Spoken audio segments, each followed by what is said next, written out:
Welcome back, YCN Sports Talk. Jeremy Stout, Rob Taylor in studio today, and we are moving over from the baseball diamond to the hardwood. And the Golden State Warriors up 2-0. Game 3 Wednesday night tonight.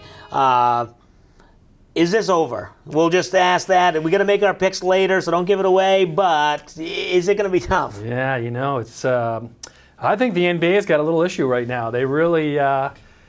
The Cavs are obviously the best shot at beating them. Right. It looks like Golden State is going to run the table. We'll see. We'll talk about it a little bit later. Yeah. But, the margin of difference that they're winning by is, I think, 19 points. Yes, yeah, they're really running away. So it's not a super competitive series yet. We're hopeful that with the home field or the home court advantage, we'll have at least a good game. Sneak a game out. Now, we talked about it all throughout the playoffs and the regular season. We knew these two teams would be here, and we all hoped once they both got there it would be competitive. But now it doesn't seem to be competitive, and even if the Cavs do win one or two games, I know they won last year, so let's not forget that, but the Warriors didn't have Kevin Durant, so it's a big difference. But is the level of parity, is that, some people say they like it because they love seeing teams steamroll and setting records, but it's got to be tough for a team who's kind of in that 4 or 5 seed range, who just doesn't ever have a chance to get better, but because they're not going to be in the lottery and get a draft pick, but they obviously can't challenge.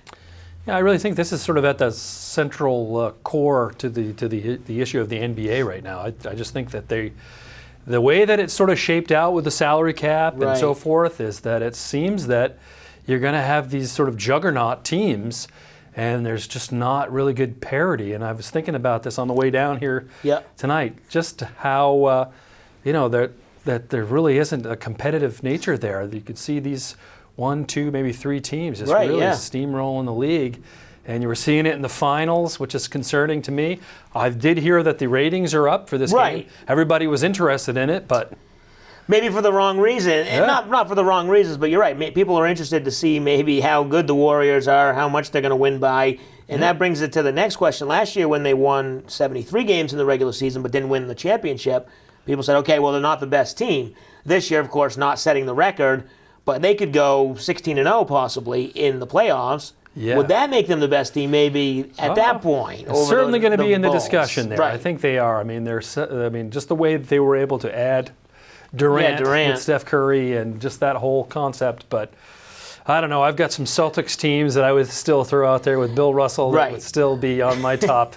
Well, and a lot of the discussion is if you're playing, what rules are you playing? Back then they were bruisers and they could play physical and they didn't get the foul calls. Yep. So you got to wonder if a Scottie Pippen, if you're on the Bulls, or Dennis Rodman, or a Bill Russell, or Larry Bird, Kevin McHale, the physicality. Yeah. I mean, what they would do to a Steph Curry, who's not a big guy, and even Kevin Durant, he's tall, but he's pretty small. Yeah. So would that be a problem?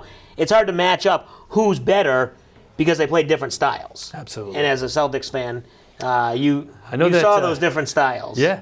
I know that Paul Pierce has sort of ruffled some feathers by claiming that Durant is the best in the league right now. I'm sure he was saying it for his reaction, but I think it's still King James's game. Yeah. But certainly Golden State is putting on a show, putting on a clinic. But I'm real concerned about this sort of, you got to have a compelling reason to reach out and watch these games, to turn them on, flip the remote control over, and get that game on.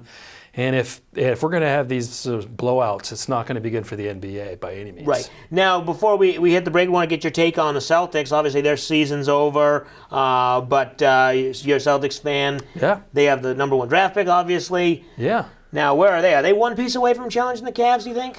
Boy, well, I heard today that they actually they're hosting the guy from Huskier. Yeah, he's a Husky. Markelle Fultz. He's coming in, and he's been doing some stuff with the team, a little bit of workouts and so forth. It looks like maybe he's the guy that they're going to pick. Certainly, I like our chances better with the number 1 pick. But it is such a crapshoot. You just never know what you're going to get with that first pick, whether it's going to turn out to be the one. So, I like our shot. And therein is, again, back to this issue of parity.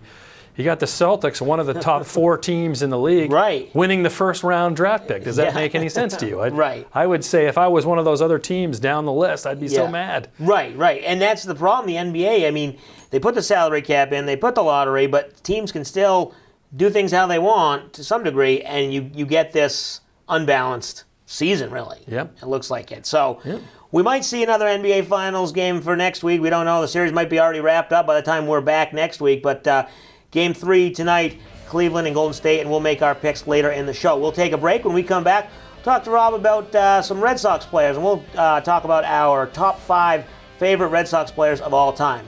You're watching YCN Sports Talk.